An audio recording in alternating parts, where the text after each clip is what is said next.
नमस्कार मित्रों, आज हम भगवद गीता के उस संदेश को समझेंगे जो जीवन की दिशा बदल देता है। कर्म करो, फल की चिंता मत करो। भगवान कृष्ण कहते हैं, मनुष्य का अधिकार केवल कर्म पर है। फल तो समय, परिस्थितियां और भगवान के हाथ में है। जो मेहनत करता है वह कभी खाली नहीं लौटता। कभी आज, कभी कल, परंतु फल अवश्य मिलता है। हम अक्सर सोचते हैं, अगर परिणाम नहीं मिला तो मेहनत क्यों? पर गीता का ज्ञान कहता है, फल तो नदी के किनारे की तरह है। पहले कदम बढ़ाओ, पानी खुद आने लगेगा।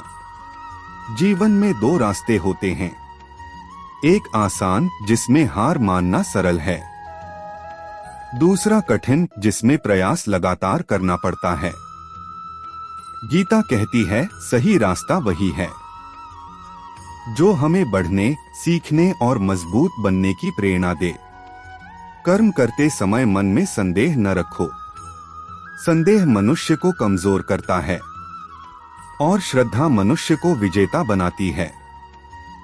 कृष्ण अर्जुन से कहते हैं, जो अपने कर्तव्य से नहीं भागता उसकी राह स्वयं ब्रह्मांड आसान करता है।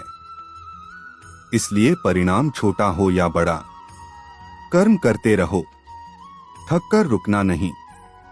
सोचो, एक बीज को पेड़ बनने में सालों लगते हैं, पर एक बार फल देने लगे तो पीढ़ियां उसका लाभ लेती हैं। हमारी कोशिशें भी ऐसी ही हैं, धीरे धीरे पर स्थायी परिणाम देने वाली। हम सब कुछ नियंत्रित नहीं कर सकते, पर खुद को, अपने कार्य को हम पूरी तरह नियंत्रित कर सकते हैं। जो व्यक्ति खुद को जीत लेता है उसके लिए संसार कोई कठिनाई नहीं। अगर जीवन में लक्ष्य बड़े हैं तो संकल्प भी बड़ा होना चाहिए। असफलता आए तो सीख लो, फिर उठो, फिर कोशिश करो। यही गीता का मार्ग, यही योद्धा का धर्म है। आज का संदेश यही, कर्म पथ पर चलो, विश्वास साथ रखो, फल स्वतः तुम्हारे चरण चूमेगा। बस दिल में कृष्ण का नाम और मन में यत्न का दीप जलाए रखो। यदि इस ज्ञान ने मन को शांति दी हो तो इस संदेश को साझा करें ताकि किसी और के जीवन में भी रोशनी पहुंचे। जय श्री कृष्ण। कभी कभी हम सोचते हैं कि क्यों कई बार मेहनत करने पर भी सफलता देर से मिलती है। गीता हमें समझाती है, परिणाम में देरी दंड नहीं, तैयारी है। जब व्यक्ति तैयार होता है उसी समय फल उसको मिलता है। जैसे सूर्य समय से पहले नहीं उगता, वैसे ही सफलता भी ठीक समय पर ही खिलती है। कृष्ण कहते हैं, कर्मयोगी वह है जो काम को पूजा समझकर करता है। वह न परिणाम मिलने पर अत्यधिक प्रसन्न होता है, न परिणाम न मिलने पर दुखी। उसका मन संतुलित रहता है, ठीक एक दीपक की लौ की तरह जो हवा के झोंकों में भी स्थिर रहती है। सोचिए, अगर अर्जुन युद्ध छोड़ देता तो इतिहास ही बदल जाता, पर उसने कृष्ण पर विश्वास किया, अपने कर्म पर भरोसा रखा और दुनिया को दिखाया कि कर्म की शक्ति कैसी होती है। हमारे जीवन में भी ऐसे क्षण आते हैं जब सब खत्म सा लगता है, लोग साथ छोड़ देते हैं, मेहनत बेकार लगने लगती है। पर याद रखें, जहां आशा खत्म होती है वहीं से आस्था शुरू होती है और आस्था ही मनुष्य को आगे बढ़ाती है। एक छोटा उदाहरण, यदि किसान बीज बोकर अगले दिन खेत में जाए और कहे कि पौधा क्यों नहीं निकला, तो क्या यह उचित है? नहीं, क्योंकि प्रकृति का नियम है, बीज को अंधेरे मिट्टी में संघर्ष करना पड़ता है, तभी वह रोशनी तक पहुंचता है। वैसे ही मनुष्य को भी संघर्ष की रातों से गुजरना पड़ता है, तभी सफलता की सुबह मिलती है। कर्म करते समय सबसे जरूरी है मन की शुद्धता। यदि हमारे कार्य का उद्देश्य स्वार्थ, ईर्ष्या या दिखावा है, तो परिणाम भले मिल जाए, संतोष नहीं मिलेगा। पर यदि कर्म निस्वार्थ, सच्चा और धैर्यपूर्ण हो, तो उसका प्रभाव पूरे जीवन को बदल देता है। कभी अपनी प्रगति की तुलना किसी से मत करो। कमल भी कीचड़ में खिलता है, पर अपने समय पर, अपनी गति से। भगवान भी उसी का साथ देते हैं। जो चलता है रुकता नहीं, चाहे कदम छोटे हों, पर बस आगे होने चाहिए।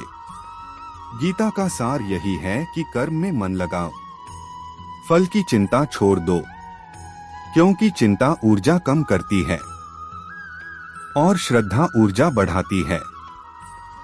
जिस दिन तुम्हारा मन परिणाम से नहीं, कर्म से जुड़ जाएगा, उस दिन भाग्य भी तुम्हारे कदमों में झुकेगा। हम सभी अपनी जिंदगी में कुछ न कुछ पाने की दौड़ में लगे हैं। कोई सफलता चाहता है, कोई शांति, कोई धन तो कोई सम्मान। पर गीता हमें सिखाती है कि असली जीत बाहरी नहीं, अंदर की होती है। जो मन को जीत ले, वह संसार को सहज जीत सकता है। कृष्ण कहते हैं, मनुष्य खुद ही अपना मित्र है और स्वयं ही अपना शत्रु। यदि मन को नियंत्रण में ले लिया, तो भय, क्रोध, असंतोष ये सब समाप्त होने लगते हैं। पर यदि मन ही बेकाबू हो जाए, तो बड़ी से बड़ी क्षमता भी धुंधली पड़ जाती है। सोचिए, हमें असफलता से डर क्यों लगता है? क्योंकि हम परिणाम से जुड़ जाते हैं। अगर हम सिर्फ कर्म पर ध्यान दें और परिणाम ईश्वर पर छोड़ दें, तो डर धीरे धीरे समाप्त होने लगता है। कभी अपने दिल से पूछें, क्या हम रुक जाते हैं क्योंकि रास्ता कठिन है, या इसलिए कि हमें परिणाम तुरंत चाहिए? क्योंकि धैर्य ही वह चाबी है जो बंद किस्मत के दरवाजे खोलती है। एक और सुंदर उदाहरण, एक लोहार जब लोहे को गर्म करता है, तो वह एक बार नहीं, बार बार हथौड़े से चोट लगाता है।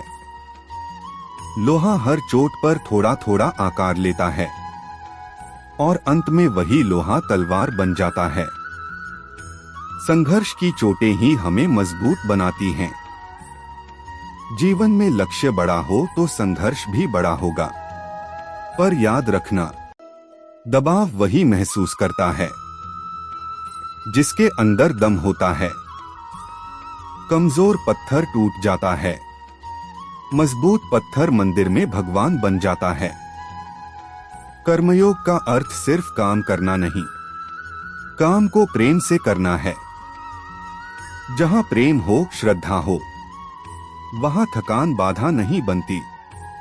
कृष्ण अर्जुन से यही कहते हैं, जो भक्ति और समर्पण से कर्म करता है, मैं स्वयं उसका मार्ग प्रशस्त करता हूं। हम रोज जीवन में कई फैसले लेते हैं, कुछ सही, कुछ गलत, पर गीता कहती है, गलत फैसले भी सिखाते हैं कि अगली बार क्या नहीं करना। असफलता सिर्फ दिशा बदलती है, मंजिल नहीं। तो आज का संदेश गहरा है, कभी अपने लक्ष्य से पीछे मत हटो। परिणाम देर से आए तो दुखी मत हो। तुम्हारी मेहनत, तुम्हारा पसीना, एक एक कदम नोट हो रहा है और सही समय आने पर 10 गुना फल बनकर लौटेगा।